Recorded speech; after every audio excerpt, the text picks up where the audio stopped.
आज देखिए सुबह सुबह मेरा काम स्टार्ट हो गया है। यहाँ इडली बना रहे हैं, आसामी इडली जिसको भापड़ पिठा या फिर टेकेली पिठा बोलते हैं। यहाँ पे नारियल, चीनी और नमक दे दिया और थोड़ा सा पानी देके इसकी ऐसे ऐसे इस तरह से डो बना लिया। और ये देखिए 2 तरह की मैं बना रही हूँ। और उसके बाद इसको भाप में स्टीम में मोमो स्टीम में मैंने दे दिया। ये देखिए बन के रेडी हो गया हमारा। ये आयु के पापा ने मिठाई लाया, पालक और हरी मिर्ची लाया। ये देखिए मैंने तैयार कर लिया।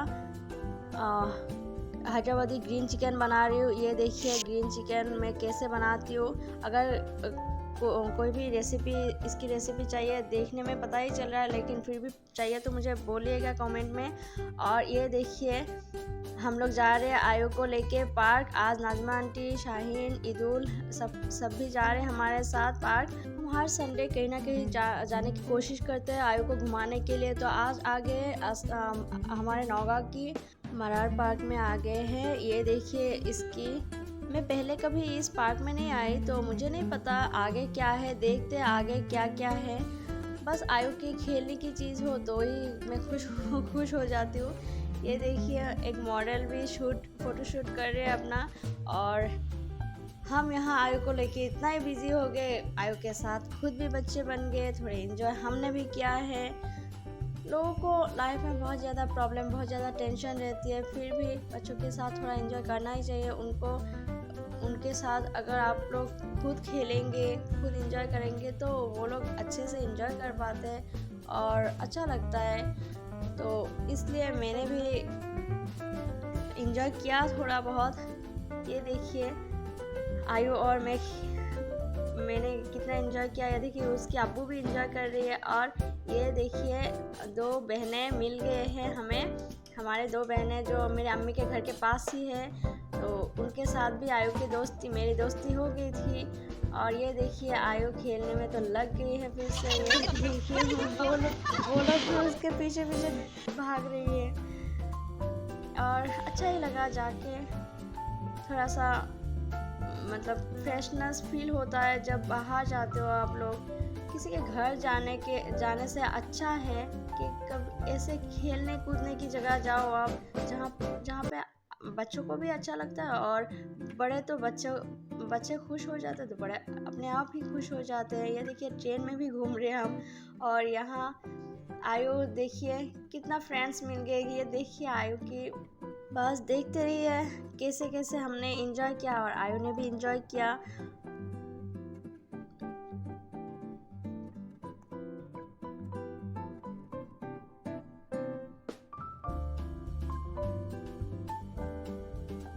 ये देखिए पार्क में एक शंख बना के रखा हुआ है। ये देखिए एक ट्री बना के रखा हुआ है। और आगे क्या है देखते, चलिए हम देखते आगे क्या है। ये देखिए बुद्धा की एक मूर्ति। और यहाँ देखिए एक बाड़ भी बना के रखा है। ये हम निकल रहे हैं। देखिए हम आ गए हैं पार्क घूम के, आयु को भी घुमा के ले आए। ये देखिए बिस्तर की और रूम की कोई हालत ठीक नहीं है, एकदम बदसूरत हालत है अभी। तो पहले चेंज कर लेती हूँ और आयु के पापा लाएंगे कुछ खाने के लिए तो हम लोग खाएंगे फिर। और अभी फिलहाल हम चेंज कर लेते हैं, आयु को भी चेंज करवा लेते हैं क्योंकि गिर गई थी है और खेल रही थी तो बहुत ज्यादा गंदी हो गई है। पापा ने लाया चिकन फ्राई, खाते हैं हम लोग। आप लोग को मुझे आज कुछ बोलना था, कुछ बातें करनी थी आप लोगों से। तो मैं अभी आप लोगों के सामने आ गई हूँ। कुछ दिन से नहीं आ रही हूँ क्योंकि तबीयत अच्छा नहीं था, एकदम कुछ भी मन नहीं कर रहा था। फिर भी थोड़ा बहुत वीडियो बनाती हूँ और आप लोगों को अपलोड भी कर देती हूँ। पहले से आज थोड़ा बहुत अच्छा लग रहा है। तो मन भी अच्छा नहीं था सुबह से मेरा सर में दर्द था मेरी। तो उसके बाद खाना वाना खा के, संडे था तो इसलिए सब कुछ करके खाना वाना खा के फिर हम चले गए थे आयु को घुमाने के लिए पार्क। और वहाँ से आके फिर कुछ खा के आयु सो गई है, मैंने दिखाया। और अभी मैं बैठी हुई हूँ तो मैंने सोचा कि फ्रेंड्स से बातें करूँ। और मैं आज कुछ खास बात करने वाली हूँ आप लोगों से। और ख़ास बात ये है, अपने मम्मी पापा के बारे में मैं कुछ बोलना चाहती हूँ। मेरे अम्मी और अब्बा जैसे हर किसी की अम्मी अब्बा होते, तो बहुत सारे बच्चों को मैंने देखा है और हम भी बहुत अच्छे बच्चे नहीं थे, मतलब अच्छे ही थे पर फिर भी इतना अच्छे तो नहीं थे। एक्चुअली मैं कुछ बच्चों से बात करना चाहती हूँ जो अपने अम्मी अब्बा की बात नहीं सुनते हैं ना, उनको मैं कुछ बोलना चाहती हूँ। इतना ही, मैं ज़्यादा कुछ नहीं बोलूँगी, इतना ही बोलूँगी कि अम्मी अब्बा की बात सुनो, उनकी बात मानो। दुनिया में सबसे अच्छा अगर कोई अजीज़ है ना तो वो अम्मी अब्बा है, और अगर कोई खास है तो भी वो अम्मी अब्बा है। अगर बेस्ट फ्रेंड है ना तो भी अम्मी अब्बा है, किसी का अम्मी किसी का अब्बा। किसी की अम्मी के साथ बॉन्डिंग अच्छी होती है तो किसी के अब्बा के साथ अच्छी होती है, पर जिसके साथ भी अच्छे हो वही बेस्ट फ्रेंड है।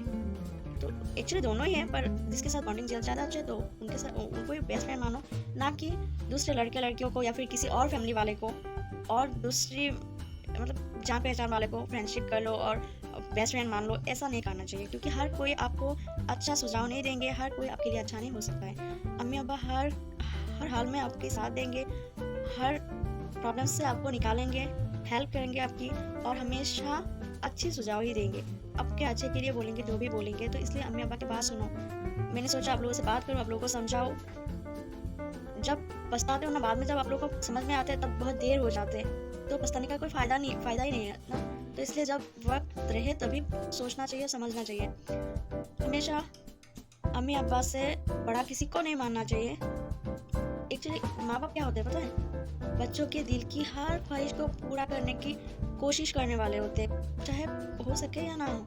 गरीब से गरीब इंसान भी अपने बच्चे की हर ख्वाहिश को पूरा करने की कोशिश करता है, और करता भी है, कुछ हद तक करता है। और ना भी कर सके तो उस दर्द में वो पूरी ज़िंदगी झूलते रहते, और बाकी लोग आपको इग्नोर करेंगे, पर अम्मी अब्बा किसी बच्चे को इग्नोर नहीं करते। बिन कहे उनकी तकलीफ़ों को समझते, बिन कहे आपकी अगर तबीयत ख़राब हो ना तो अम्मी अब्बा को बताना ही नहीं पड़ता है, चेहरा देख के ही समझ जाते हैं। और दूसरों को तो आपको बताना पड़ेगा। आपकी चेहरा देख के कोई नहीं समझने वाले, सिर्फ माँ बाप के बिना। आपकी आंखें देख के कोई नहीं समझने वाला है कि आपके अंदर क्या चल रहा है, सिर्फ माँ बाप के बिना।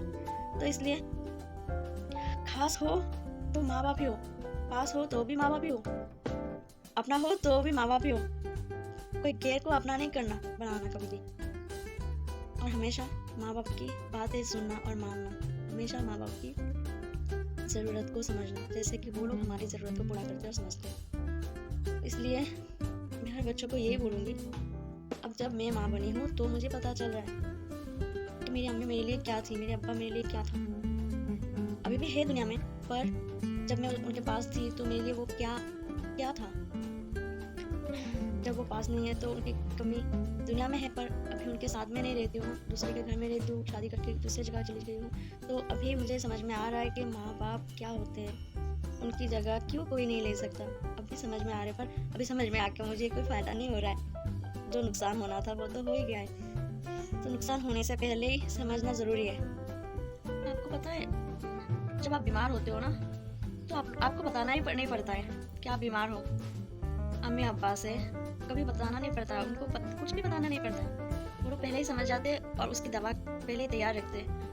और उनके अलावा दुनिया में हर किसी को आप बताते बताते आप थक जाओगे, मर जाओगे, पर कोई आपकी वैल्यू ही नहीं करेगा।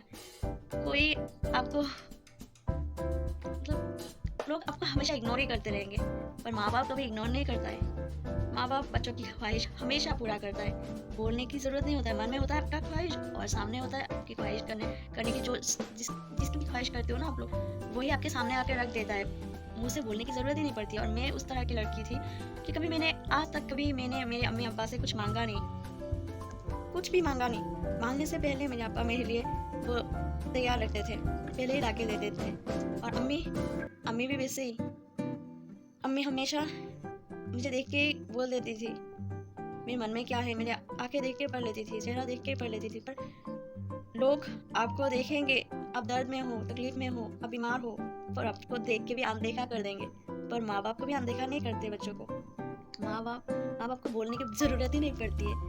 हमेशा आपके अंदर की बातों को, अंदर की आवाज़ को वो सुनते हैं और उसको महसूस करते हैं, अपना दर्द समझते हैं। उस दर्द को अपने अंदर के दर्द को अपना दर्द समझते हैं। जब आपको चोट लगता है ना तो देखना, हर किसी की अम्मी अब्बा की आंखों से आंसू निकल जाते हैं, जैसे कि उन्हें लगी है चोट, पर बाकी किसी की आंखों से नहीं आंसू आएगी।